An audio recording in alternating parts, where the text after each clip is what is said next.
teman-teman, salam kenal, gue Mutia Zara Feryani. Di video-video gue bakal banyak ngebahas tentang berbagai karya sebagai bentuk apresiasi gue dalam menikmati buku, film, musik, serial, dan masih banyak lagi. So enjoy!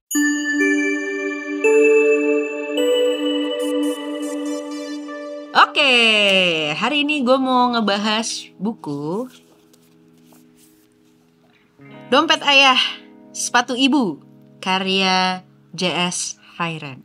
Ini adalah buku fiksi, bukunya nggak terlalu tebal, isinya cuma 190-200 lah, 200 pasnya 200, benar pas 200 tuh, 200 selesai tuh. Nah ini buku dari J.S. Hairen, ini buku yang kesekian kayaknya, buku-buku dia udah banyak yang jadi bestseller di toko-toko buku. Jadi ini adalah karya terbaru dia yang kalau nggak salah udah cetak yang keempat apa yang kelima gitu. Jadi emang udah bestseller juga judul buku ini. Makanya gue penasaran dan gue baca bukunya.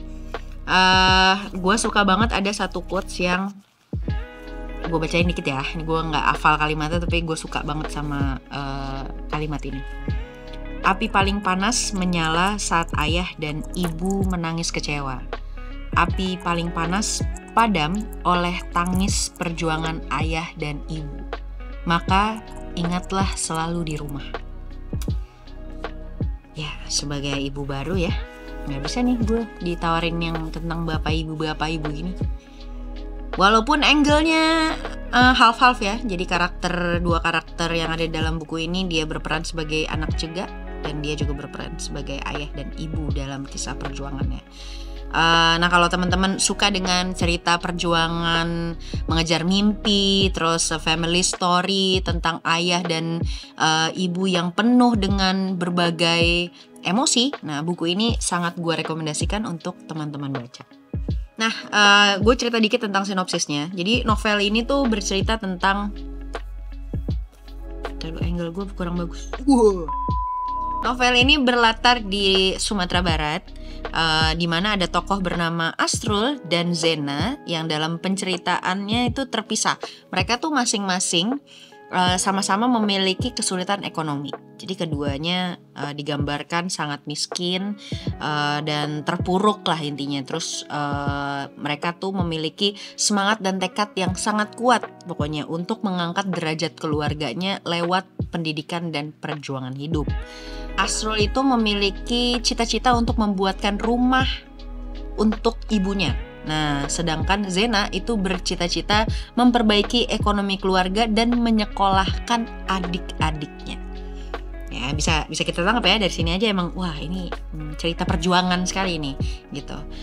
Cerita ini dimulai dari Zena. Jadi Zena itu lahir anak urutan ke-6 dari 11 bersaudara. Ya kayak emang zaman dulu kan banyak ya yang anaknya banyak gitu. Ia anak tengah dan hidup di Gunung Singgalang.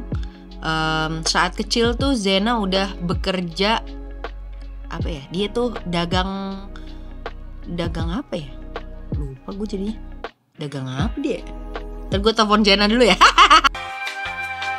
Jadi saat Zena kecil, Zena tuh udah naik turun gunung lah untuk berjualan. Oh, jagung rebus. Iya, jagung rebus. Zena jualan jagung rebus. Aduh, lupa gue. Jadi dia udah jualan jagung rebus untuk bisa nambah-nambahin duit jajan kali ya. Jadi ini tuh membuktikan bahwa jiwa entrepreneurnya Zena tuh udah ada sejak dia kecil gitu. Ayahnya Zena itu waktu dia masih sekolah itu pernah janji ke Zena bahwa dia akan beliin sepatu baru buat Zena kalau misalnya ayahnya udah punya uang. Tapi di hari saat Zena ujian, nah ini masalah dimulai di sini nih, ya kan? Saat itu juga Zena tahu kalau ayahnya nggak akan pernah ngebeliin Zena sepatu baru karena ayahnya meninggal dunia tepat di hari Zena ujian sekolah. Sejak saat itu hidupnya berubah. Ia menumpahkan kesedihannya tuh pada dirinya sendiri. Jadi lebih tough sih memang. Tapi akhirnya ia usaha mati-matian buat ngelanjutin janji ayahnya supaya dia bisa mandiri dan beli sepatu baru buat dirinya sendiri. Nah, Di gunung yang lain, kalau tadi di Gunung Singgalang, di gunung yang lain itu di Gunung Merapi, ada seorang anak laki-laki, ya anak sulung dari 2 bersaudara, ya, namanya Asrul. Nah, jadi Asrul ini ya didaulat harus membantu Umi karena ibunya ini apa ya? Kayaknya kalau ditinggal-tinggal banget sih enggak. Jadi ayahnya tuh nikah lagi, ayahnya Asrul nikah lagi, jadi punya istri muda gitu. Makanya Asrul mau nggak mau akhirnya harus membantu ibunya yang Asrul panggil Umi untuk hidup lah, untuk bertahan hidup. Sedangkan Asrul sendiri punya adik ada 2, sorry. Ada 1 laki-laki dan yang bungsu itu perempuan. Jadi Asrul harus ngebantu ibunya karena ayahnya memilih untuk tinggal bersama dengan istri yang lainnya gitu. Nah, kadang ayahnya Asrul masih ngasih uang sih, cuman ya seringnya nggak cukup ya. Asrul mau nggak mau jadi harus mikir gimana caranya bisa bertahan dan membantu Umi.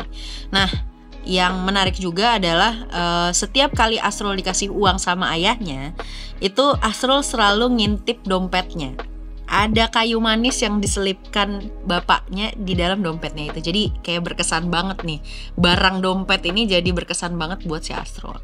Nah, Asrul tuh sebenarnya nggak punya dompet karena dia nggak pernah megang uang juga ya. Jadi kalau dia terima uang itu udah pasti dikasih lagi ke uminya, ke orang tuanya. Makanya dia nggak pernah megang uang, ya apalagi punya dompet, mau ngapain ya. Tapi Asrul tuh punya cita-cita untuk bisa bikinin rumah untuk ibunya. Wow, mulia sekali Asrul. Nah, yang menarik si karakter ini adalah Asrul ini pernah nggak naik kelas. Tapi gara-gara dia sering baca koran, jadi rajin baca koran, akhirnya dia jadi anak yang paling pinter bahasa Indonesia di sekolahnya.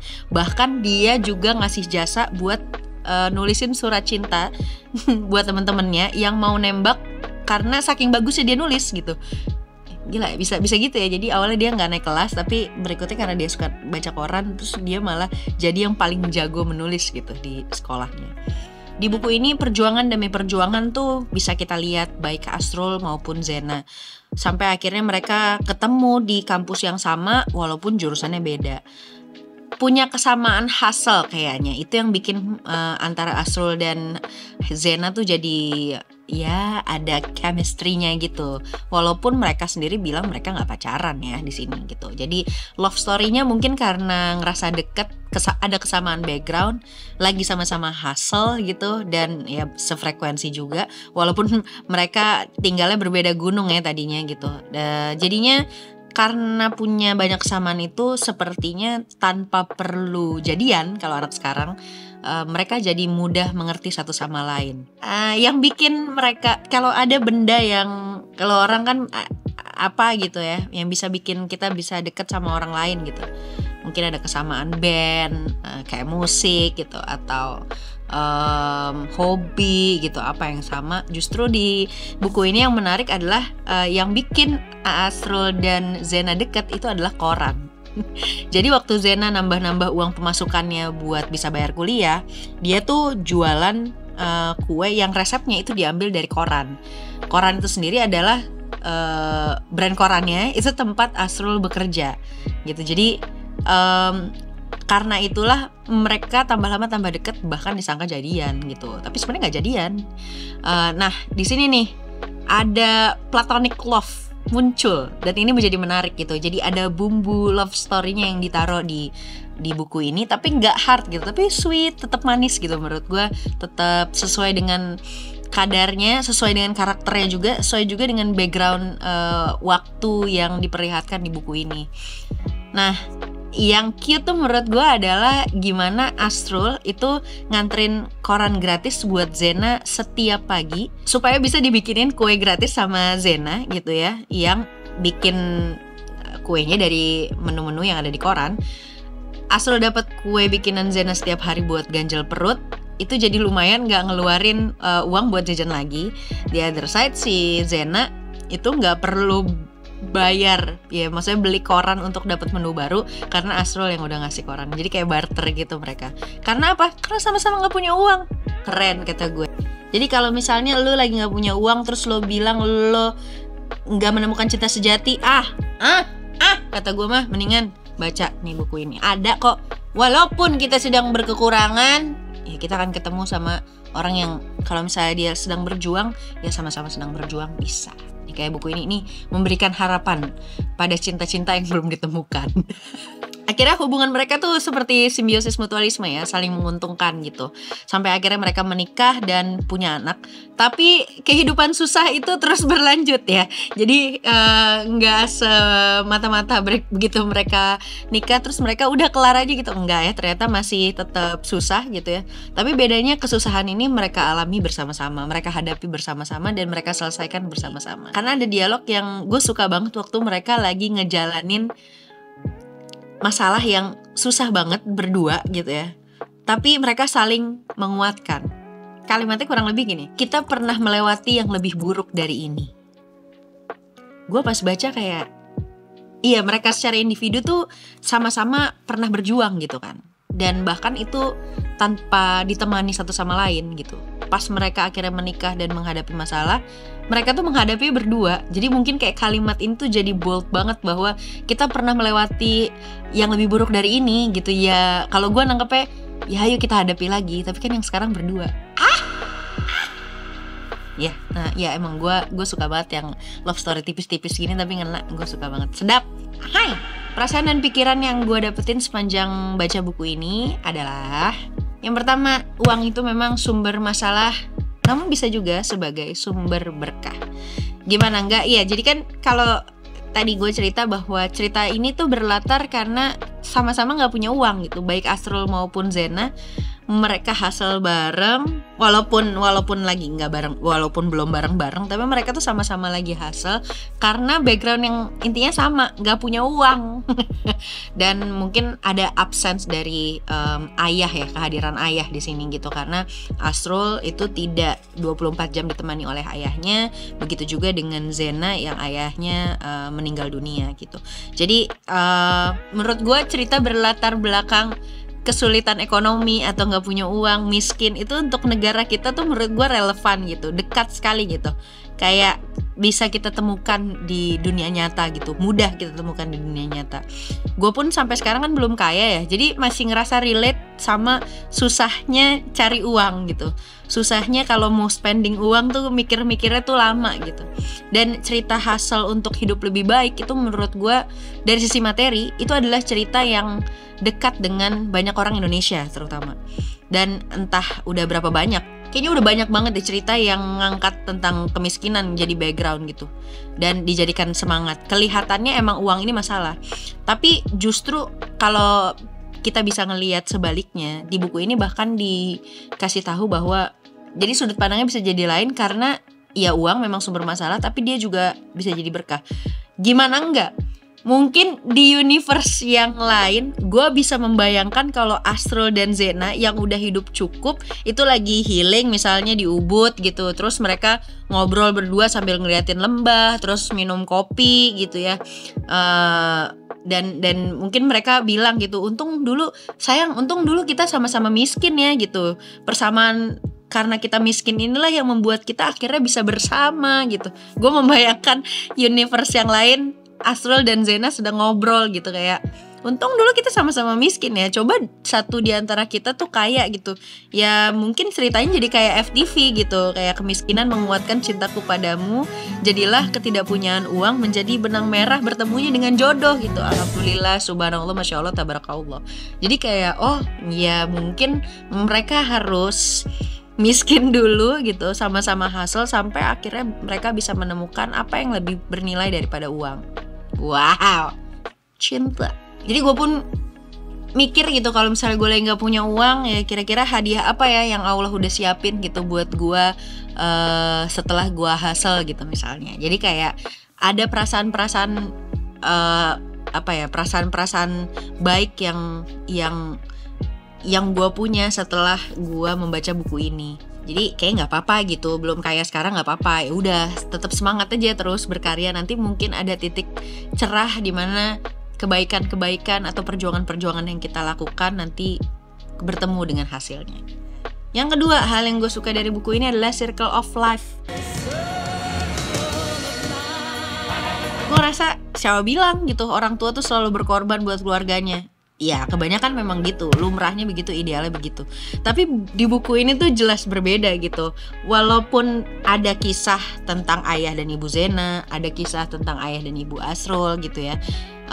Tapi karena mungkin karakter utamanya adalah Zena dan Asrul di awal sebagai anak, peran mereka sebagai anak, gue merasa bahwa pembaca bisa ngelihat gimana Zena dan Asrul yang sebelum menikah dan sebelum punya anak juga, mereka berperan sebagai anak yang berjuang untuk membahagiakan dan berkorban untuk orang tua juga keluarganya. Jadi kayak amazing kata gue mah. Mantap. Di cerita ini gue juga belajar apa yang kira-kira dialami oleh orang tua gue ya zaman dulu gitu. Gue jadi paham kenapa dalam Islam sebenarnya anak tuh dituntut berbakti kepada orang tua gitu, bukan sebaliknya. Karena mungkin kelak kita bisa menjadi orang tua yang baik ketika kita sudah bisa menjadi anak yang baik. Jadi gue ngerasa itu circle of life itu tadi. Sekarang kita jadi anak gitu, nanti kita jadi orang tua.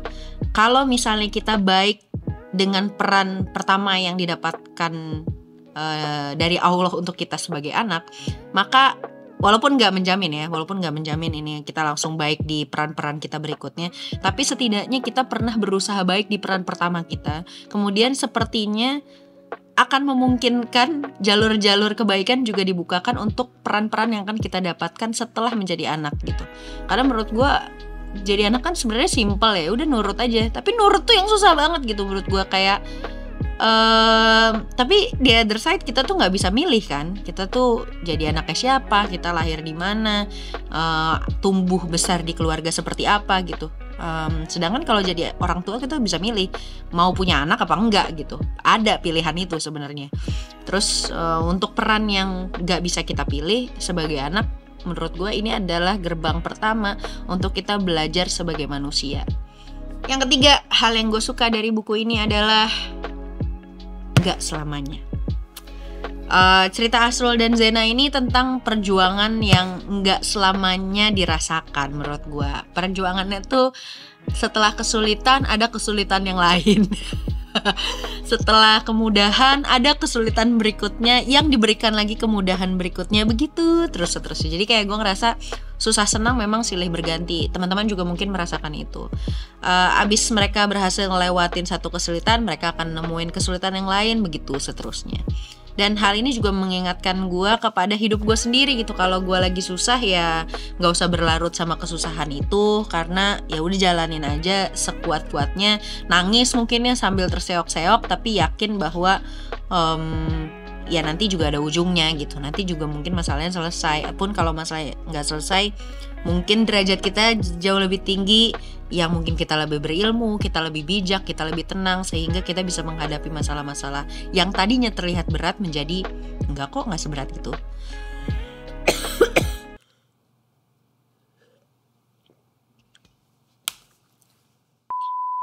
Yang gue juga suka pas gue baca buku ini tuh kayak gue diingetin untuk yuk kuat-kuatin lagi yuk kaki-kaki kita gitu, puter lagi otak kita untuk nyelesain masalah secara lebih bijak dan melangkah dengan sangat hati-hati, tawakal dan tawadu gitu ya di setiap situasi dan kondisi yang kita alamin. Kalaupun lagi susah, percaya bahwa ini tuh nggak selamanya, hidup aja nggak selamanya, apalagi keadaan susah gitu.